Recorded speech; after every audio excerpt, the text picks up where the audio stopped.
As a 2020 and 2022 Santa Fe owner, I do have a lot to say. After all, these two generations of models have subverted my understanding of the modernity time and time again. The first is the excellent road keeping system, which has always been the industry leading convenience, safety, and reliability. In 2019, Hyundai made a major renovation to the appearance of Santa Fe. From the perspective of appearance and the interior, it is almost a new car. What made me upgrade from a 2020 Santa Fe to a 2022 Santa Fe? Let's see what's the difference between the two generations of the products.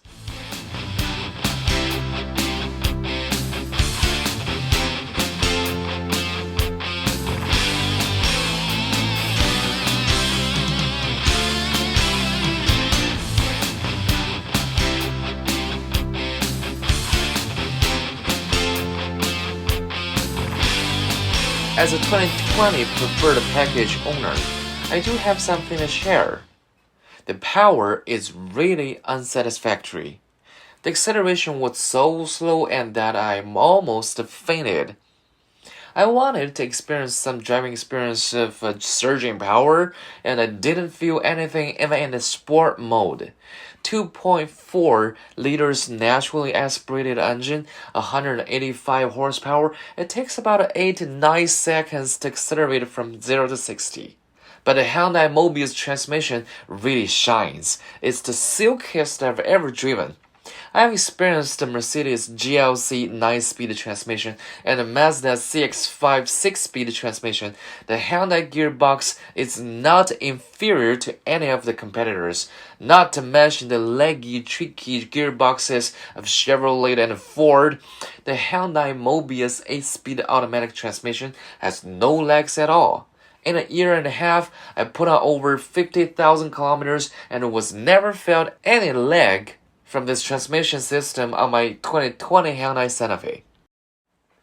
Now replaced by the 2022 calligraphy, I must admit that the two models are completely incomparable in terms of the powertrain. But compared to the previous Gen 2.0 turbo, this 281 horsepower of the calligraphy in 2022 Santa Fe is also a big step up. 0 to 60 in 6 seconds.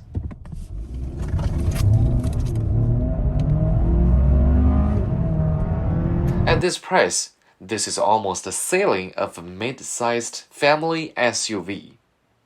The 8-speed wet dual clutch gearbox has made a great contribution. Not only does it have no setbacks, but the shift response is particularly positive. With the manual shift pedals, the driving experience is like driving a racing car. Well, I haven't driven a real racing car yet. I only tried it in car racing games, hopefully in the near future. The fuel economy is not bad. My best record was 7.5 liters per 100 kilometers in the countryside. It's not very high in the city either. Let's talk about some cool features in this vehicle. Now you can use the car key fob to move the vehicle. If the parking space is tiny, then this is time to prove that the value of your money that you have put in the car.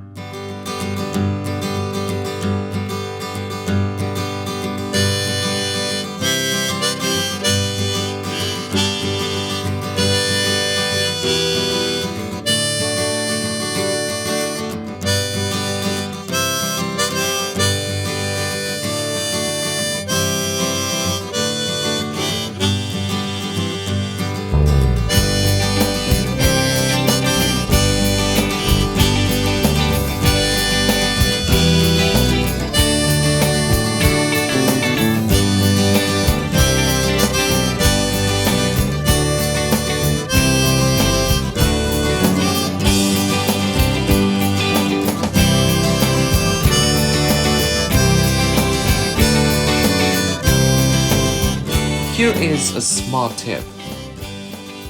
This function is not easy to use when you are holding the car key fob at 5 meters away from the car. Remember, 5 meters.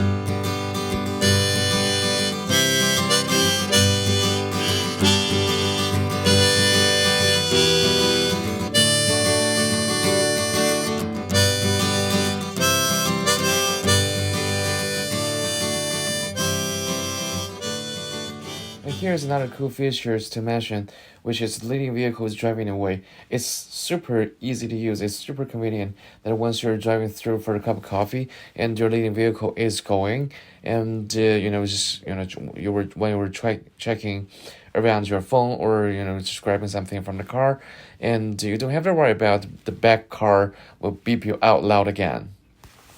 Let's talk about the infotainment system. This big screen. Huge upgrade. Larger screen and higher resolution, while the previous generation of the monitor is really not so advanced in comparison. A larger and higher definition screen will inevitably bring more integrated functions, such as display of air conditioning status, and adjustment of cluster and ambient lights are also controlled on the screen. Here you can switch the theme of the cluster, the cube. This cube theme is very interesting. Now let's have a look at this huge monitor that what we can do here. We can just play around with this for a couple minutes. It has tons of features attached to this monitor, such as like a door convenience and some other convenience features. And if you just go over step by step, you'll find so many fine things to play with. And this is the defog. The defog is going to everything is going to be automatically activated once you're setting that up correctly, and once you start up the vehicle, then it's there. It will be on.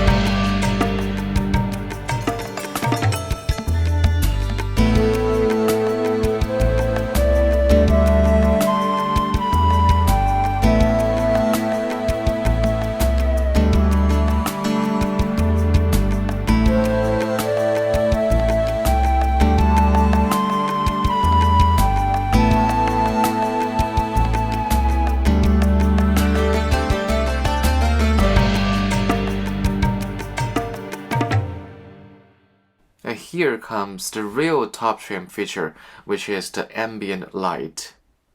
And you have tons of options here, white, moon white, and ice blue, which is my favorite, purple, red, and violet. And you can also custom your color from the color panel.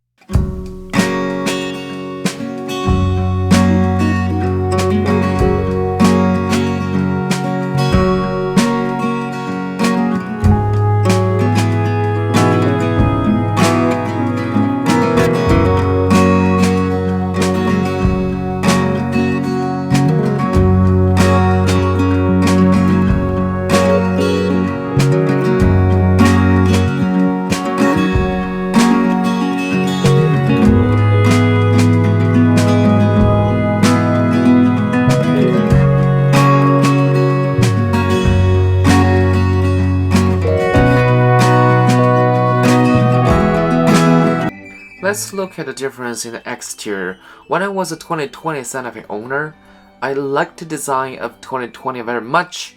For about a year, I couldn't accept the front face change of 2021-2022.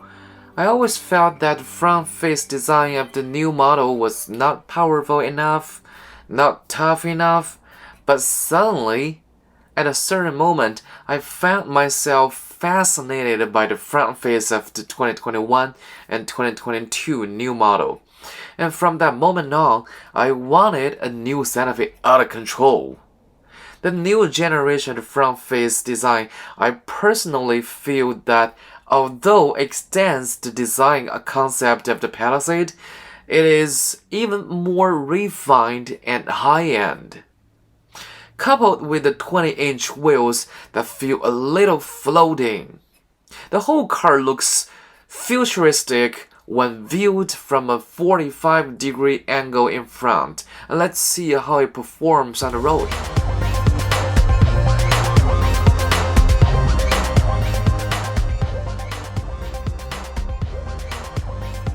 Here's a little tip here with this vehicle, specifically for 2021-2022 new model. Bring up your camera and let's record this daytime running lights. It's not like something like After Effects. It's really interesting. It cannot be observed by human eyes, but a camera can catch these cool features like fluid effects. Very cool, super cool.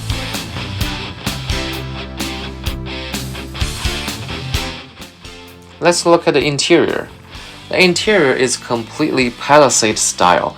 The whole car now looks like a mid-sized Palisade. And here we have the scroll knob for the 3 drive modes and the 3 terrain modes. And also we have the pedal shifter, which is super responsive, and it makes with the 8-speed wet dual clutch transmission that Hyundai put in this top trim.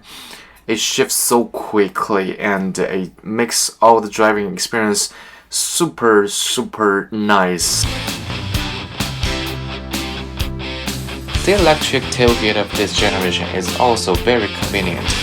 As long as you approach the tailgate with the key fob, the tailgate will beep 4 times to remind you that the door is about to open before opening the door. You don't need to carry a lot of things, had to maintain the balance independently, to stretch your legs, to reach the reader under the car's butt. It's very smart. The inconvenience is that if you pass by the tailgate with the key fob, accidentally drop the key fob, or had to stop at the tailgate for more than 4 seconds, the door will open anyways, even if you don't want to. The 360 camera is another top feature in this top trim, 2022 Hyundai Santa Fe calligraphy. And the camera is super clear. The high-resolution camera does a really excellent work to monitor the surroundings of your vehicle. And I'm telling you, this function is very addictive. Once you're having this, I believe that you can never drive another vehicle without this function. And here you can see, even in night vision, it's still clear enough to observe the object coming from behind your vehicle. Really good feature and really good camera.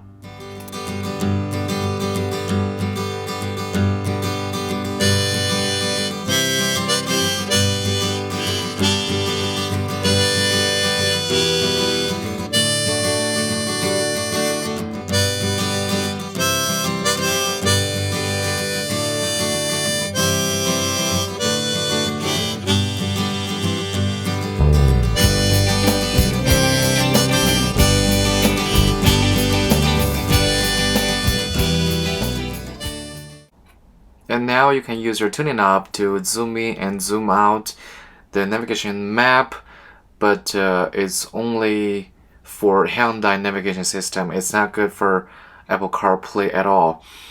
Probably that we can imagine that all those manufacturers, they're encouraging customers to use their own navigation system instead of just using the third party, which is Apple CarPlay.